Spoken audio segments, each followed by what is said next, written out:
నమస్తే, welcome to social post. నేను మీ మాధురి. ఈరోజు మనతో పాటు ఉన్నారు financial planner and mutual fund distributor Madhu గారు. నమస్తే అండి. నమస్తే అండి.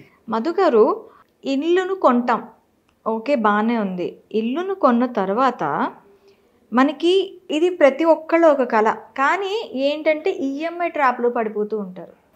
ఇలా ఈఎంఐ ట్రాప్లో పడిపోయిన వాళ్ళకి మీరు ఇచ్చే సలహా ఏంటి? అంటే ఈఎంఐ ప్లస్ సిప్ అనేది గోల్డెన్ ఆపర్చునిటీ అని అంటూ ఉంటారు.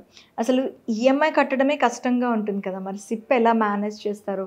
అసలు ఈ థంబ్ రూల్ ఏంటి, దీని గురించి డీటెయిల్గా? జనరల్గా మనకి హోమ్ పర్చేసింగ్ అనేది ఒక సెంటిమెంట్ మనందరికీ, అండ్ రెస్పెక్ట్ కూడా.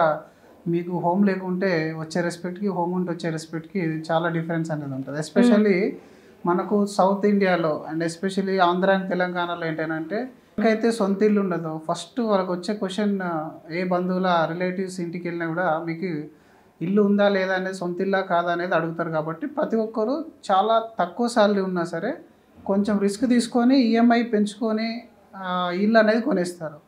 సో ఇక్కడ ఇల్లు ముందుగా ఎస్ఐపిని మీరు ప్లాన్ చేసుకొని ఇల్లు కొనడం అనేది ఒక పద్ధతి అయితే, ఇల్లు కొన్న తర్వాత కూడా ఈఎంఐ కడుతూ కూడా ఎస్ఐపి చేయడం అనేది ఇంకో పద్ధతి ఉంటుంది. ముందు ప్లాన్ చేసుకుంటే చాలా వరకు మీరు సేఫ్ సైడ్లో ఉంటారు. ఇప్పుడు ఒక 25-26 ఇయర్స్ ఉన్న వ్యక్తి ఈరోజు ఏదైనా ఒక ఉద్యోగంలో చేరిన తర్వాత ఆయనకు తెలుసు కదా ఎలాగో ఫ్యూచర్లో ఇల్లు కొనాల్సిందే. ఆఫ్టర్ వైఫ్ వచ్చిన తర్వాత వైఫ్ అయితే క్వశ్చన్ చేస్తుంది. సో ఈ 26 ఇయర్స్ ఉన్నప్పుడు మన ఆలోచనలు ఏముంటాయి? ఫస్ట్ శాలరీ రాగానే వరల్డ్ ఎక్స్ప్లోర్ అవుదాము, ప్రాపర్టీస్ కొందాము, లేదంటే ఇంకేదైనా మంచి బైక్, కార్ కొందామని ఆలోచనలు ఉంటాయి. సో ఈ టెంపరీగా ఇవి కొనేస్తాడు ముందుగా. కొన్న తర్వాత ఓ 2-3 సంవత్సరాలకు మంచి అమ్మాయి దొరకడం, పెళ్లి జరగడం, పిల్లలు అయిపోవడం, దాని తర్వాత పక్కింటి వాళ్ళు, ఎదురింటి వాళ్ళు ఇల్లు అనడం, ఇల్లు కొనాలి. అప్పటిదాకా ఆల్రెడీ కార్ లోన్ నడుస్తుంది కదా, తన ఎంజాయ్మెంట్కి తన ఎక్స్పెండిచర్ పోతూనే ఉంది. కొత్త పెళ్ళైంది కాబట్టి రాకపోకలు ఉంటాయి. మరి ఈ టైంలో ఇల్లు కొనాలంటే తన దగ్గర క్యాపిటల్ లేదు, ప్లస్ తన శాలరీ హోమ్ లోన్ ఈఎంఐని భరించేంత కూడా లేదు. తను ఏం చేయాలి?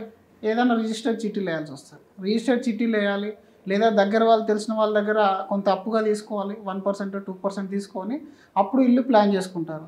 అయితే అప్పటిదాకా ఆల్రెడీ వస్తున్న శాలరీకే ఇల్లు గడవడం కొంచెం టైట్ నడుస్తూ ఉంటుంది. ఇంకా హోమ్ లోన్ స్టార్ట్ అయిన వెంటనే ఇంకా భార్య అడిగిన లాస్ట్ టైం ఫస్ట్ కోరిక అదే అయిపోతుంది. తర్వాత ఇంకేం కొని వెళ్ళాడు, కొన్ని రోజుల వరకు అయితే ఏం కొని వెళ్ళాడు. అది చాలామంది ఒప్పుకోలేని విషయం ఇది.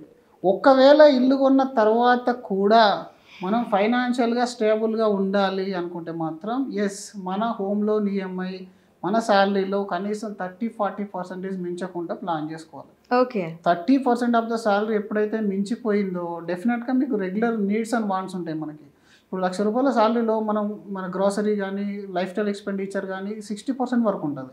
ఈ 60 పోను 30 హోమ్ లోన్ పైన ఇంకో 10% మీ దగ్గర సర్ప్లస్ ఉంటుంది. ఆ 10% అట్లీస్ట్ మీరు కొంత అమౌంట్ ఎస్ఐపి రూపంలో చేసుకోవచ్చు. ఒకవేళ మీ ఈఎంఐ 50% ఉంది, మీకు 60% అనేది రెగ్యులర్ ఎక్స్పెండిచర్ నీడ్స్ వాంట్స్కే కావాలి, ప్లస్ 50% అంటే ఇంకా 10% లోడ్ బడ్జెట్లో ఉంటారు. ఆ లోడ్ బడ్జెట్ అనేది ఈ రోజు 10 ఉంటుంది, పెరుగుతుంది. 1 ఇయర్ తర్వాత, 5 ఇయర్ తర్వాత పెరిగి మెంటల్ డిస్ట్రెస్కి వస్తారు. డెఫినెట్ అలాగే తయారైపోతుంది. ఇప్పుడు ఇందులోంచి బయటకు రావాలని కూడా అంత ఈజీ కాదండి. ఇది అసెట్, అమ్మే అసెట్ కాదు. ఇప్పుడు మీరు ఒక పొలం కొంటే టైట్ అయితే అమ్మి పడేయచ్చు, మీరు ఎఫ్డి చేస్తే టైట్ అయితే విత్డ్రా చేయొచ్చు. కానీ సొంత ఇల్లు కదా, ఇది కన్జంప్షన్, ఇది ఒక ప్రెస్టేజ్, ఒక పరువు. ఈ రోజుల్లో ప్లాట్ అంతా కూడా పరువు అవుతుందని చాలామంది అమ్మట్లేదు. అందుకే ఈ అపార్ట్మెంట్లు నువ్వు వెళ్ళిపోయాను, లేదా ఇండిపెండెంట్కి వెళ్ళిపోయాను, ఇంకా దాని నుంచి బయటకు రాలేదు. సో ఇలాంటి చిక్కుముడి మనం విడిపించాలని అంటే శాలరీ స్టార్ట్ అయిన మొదటి రోజు నుంచేలే, నేను 25 ఇయర్స్ 26 ఇయర్స్ ఉన్నా, ఒకవేళ నేను ఇల్లు కొనాలనుకుంటే 30లో కొనాలా, 35లో కొనాలా, టైం ఫిక్స్ చేసుకోండి. టోటల్ అమౌంట్ మీరు హోమ్ లోన్ లేకుండా ఇల్లు కొనడం అనేది సాధ్యమయ్యే విషయం కాదు. ఎంతో కొంత లోన్కి వెళ్ళాల్సింది. లోన్కి వెళ్ళడం మంచిది, ఎందుకంటే అది మీకు అక్కడ 8%, 9%లో హోమ్ లోన్ దొరికిపోద్ది కాబట్టి అది మంచి హోమ్ లోన్, అది మంచి అప్ అన్నమాట. కానీ డౌన్ పేమెంట్ ఏదో చేస్తున్నారు. ఇప్పుడు మీరు ఒక 50 లక్షలు 70 లక్షల రూపాయలు పెట్టి ఇల్లు కొనాలంటే కనీసం మీ దగ్గర 30% డౌన్ పేమెంట్ అయినా మీ దగ్గర సేవింగ్ చేసిన ఇన్వెస్ట్మెంట్ అనేది ఉండాలి. అప్పుడు మీకు ఎప్పుడు ఇబ్బంది రాదు, ఎందుకంటే మీరు ఎలాంటి లోన్ తీసుకోవట్లేదు. ఏంటి ఈ డౌన్ పేమెంట్ కోసం ఎవరి దగ్గర అడ్జస్ట్మెంట్ తీసుకోవట్లేదు. ఓన్లీ మీకు ఒక ₹1,00,00,000 ఇల్లు కొంటున్నారని అంటే అందులో 78 లక్షలు మీకు లోన్ అప్రూవల్ వస్తుంది. దానికి కావాల్సిన ఈఎంఐ మీరు కట్టుకోగలుగుతారు. కానీ డౌన్ పేమెంట్కి ఎవరైతే లోన్లు తీసుకుంటారో వాళ్ళు ట్రాప్లో పడిపోతారు. ఈ డౌన్ పేమెంట్ ఎంత వస్తుంది, ఇప్పుడు ఈ రోజు నాకు 20 లక్షలు డౌన్ పేమెంట్ అంటే ఆఫ్టర్ 5 years నేను కొంటే మీకు రేట్ ఇంక్రీజ్ ఎంత ఉంది రియల్ ఎస్టేట్లో లాస్ట్ 7 years 5 years డేటా చూడండి 7 to 8% ఉంటుంది. అంటే ఈ 20 లక్షలు 7 to 8% చొప్పున ఓ 30 lakhs అవుతుందా 28 lakhs అవుతుందా, దానికి నేను ఎంత సేవ్ చేయాలి మంత్లీ, అది మీరు ముందే క్యాలిక్యులేట్ చేసుకొని ఆ ఎస్ఐపిని ముందు నుంచి వేసేసి ఇంకో ఇల్లు కొనేస్తున్నాం అనే టైంలో విత్డ్రా కొట్టేసేయండి. ఇది దీన్ని మీరు లాంగ్ టర్మ్ నీడ్ కాకుండా మిడ్ టర్మ్ నీడ్స్ అంటారు వీటిని. మిడ్ టర్మ్ నీడ్స్కి మీరు దానికి తగ్గట్టుగా ఫండ్స్ని కూడా సెలెక్షన్ చేసుకోవాలి. ఒకవేళ 3 సంవత్సరాలు కొనాలనుకుంటే మీరు ఈక్విటీ సైడ్ వెళ్ళొద్దు. మళ్ళీ కొనే రోజు మార్కెట్ డౌన్లో ఉంది అనుకోండి, మీరు పెట్టిన అమౌంట్ కూడా మైనస్లో కనబడుతుంది. సో దీనికోసం మీరు బ్యాలెన్స్ అడ్వాంటేజ్ లేదంటే ఆర్బిట్రేజ్ ఫండ్స్, మీకు హైబ్రిడ్ ఫండ్స్ ఇట్లాంటి మీ టెన్యూర్ని బట్టి మోర్ దెన్ 3 years ఉందనంటే కొంత ఈక్విటీ పోర్షన్ పెంచుకోండి, లేదంటే 50% ఈక్విటీ 50% డెట్ ఉన్న ప్రోడక్ట్లో పెట్టేసేయండి. సో ఆ రోజు నాటికి విత్డ్రా కొట్టేసి హోమ్ లోన్ ఎంత వస్తుందో అంత, మళ్ళీ ఆ హోమ్ లోన్ కూడా వచ్చే ఈఎంఐని క్యాలిక్యులేట్ చేసుకోండి. ఆ రోజు మీ శాలరీలో ఇంక్రిమెంట్ ఎంత వస్తుంది అది కూడా చూసుకోండి. అలా మీరు ప్లాన్ చేసుకుంటే జీవితాంతం ఇంకా మీకు రిస్క్ అనేది ఉండదు. సో ఎస్ఐపి అనేది ఒకటి ఇల్లు కొనకంటే ముందే డౌన్ పేమెంట్ కోసం చేసుకోండి. అందరూ ఏమనుకుంటారంటే మన వాళ్ళకి తెలియంది, ఇంతవరకు ఏ యూట్యూబ్ ఛానల్లో కూడా ఈ విషయం చెప్పలేదు. హోమ్ కోసం ఈఎంఐ అంటే మీరు ఇన్వెస్ట్మెంట్ చేయండి అనగానే 15 ఏళ్ళు నేను ఈఎంఐ ఎస్ఐపి చేస్తా కానీ ₹1,00,000 కాదు 15,000.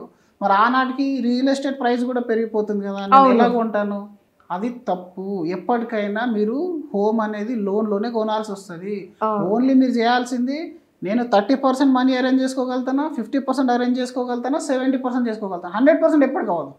శాలరీడ్ ఎంప్లాయ్ కదా అసలు అవ్వదు. మీ దగ్గర మీ ఫాదర్ అయినా ప్రాపర్టీ ఇస్తేనో, మీ అమ్మ నాన్న ఏదైనా ఇంకేదైనా వేరే బిజినెస్లో ఇన్వెస్ట్మెంట్ చేసి దాన్ని సెల్ చేసి మీకు ఇస్తేనో తప్ప 100% ఒక రియల్ ఎస్టేట్ ప్రాపర్టీ మీరు డబ్బు ధర కొనలేరు.